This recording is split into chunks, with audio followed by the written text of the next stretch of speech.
વિરામ બાદ પુનઃ આપનું પીટીએન ન્યૂઝમાં સ્વાગત છે। આગામી 26મી એપ્રિલના રોજ યોજાનારી સ્થાનિક સ્વરાજ્યની ચૂંટણીઓ પૂર્વે પાટણ નગરપાલિકાના વોર્ડ નંબર 7માં રાજકીય ગરમાવો આવ્યો છે। છેલ્લા 5 વર્ષથી વિકાસના કામો ખાસ કરીને રોડ રસ્તાની સમસ્યા હલ ન થતા રોષે ભરાયેલા ઠાકોરવાસના રહીશોએ ચૂંટણી બહિષ્કારનું શસ્ત્ર ઉગામ્યું છે।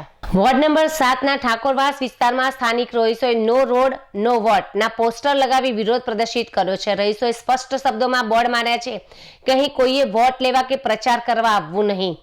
સ્થાનિકોનો આક્ષેપ છે કે ભાજપના ચારેય પૂર્વ કોર્પોરેટરોએ ગત ચૂંટણીમાં આપેલા વચનો 5 વર્ષ પૂરા થવા છતાં પાળ્યા જ નથી।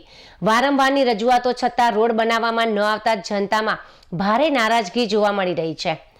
મતદારોનું કહેવું છે કે નેતાઓ માત્ર ચૂંટણી સમયે જ દેખાય છે અને જીત્યા પછી વિસ્તારની સમસ્યાઓ ભૂલી જાય છે। વચનો પૂર્ણ ન થવાને કારણે આ વખતે જનતાએ આરપારની લડતનો મૂડ બનાવ્યો છે। ચૂંટણીના આડે હવે ગણતરીના દિવસો જ બાકી છે ત્યારે ઠાકોરવાસમાં લાગેલા વિરોધ પ્રદર્શનના બોર્ડ ભાજપ માટે ચિંતાનો વિષય બન્યા છે। સ્થાનિકોના આ આક્રોશને કારણે અન્ય પક્ષો અને અપક્ષ ઉમેદવારોનો પણ સોંપો પડી ગયો છે। પ્રશાસન અને રાજકીય પક્ષો આ મડાગાંઠ કેવી રીતે ઉકેલે છે તેના પર સૌની નજર છે। ઠાકોરવાસથી દુધવાડાથી છેલ્લા 20 માળ હાલતની આ રોડ ખરાબ પડી રહી છે। આવા જવા માટે તકલીફ બહુ પડી રહી છે। ઓયના સ્થાનિકોની બી તકલીફ પડી રહી છે। ઓયના કોર્પોરેટરને જાણ કર્યા પછી કોઈ કાર્યવાહી કરતા નથી। જ્યારે ચૂંટણી નગરપાલિકાને આવી રહી છે ત્યારે ભાજપ સરકાર વોટ માગવા આવી રહી છે। આ વખતે બહિષ્કાર કરવાનો અમે વિરોધ કર્યો છે।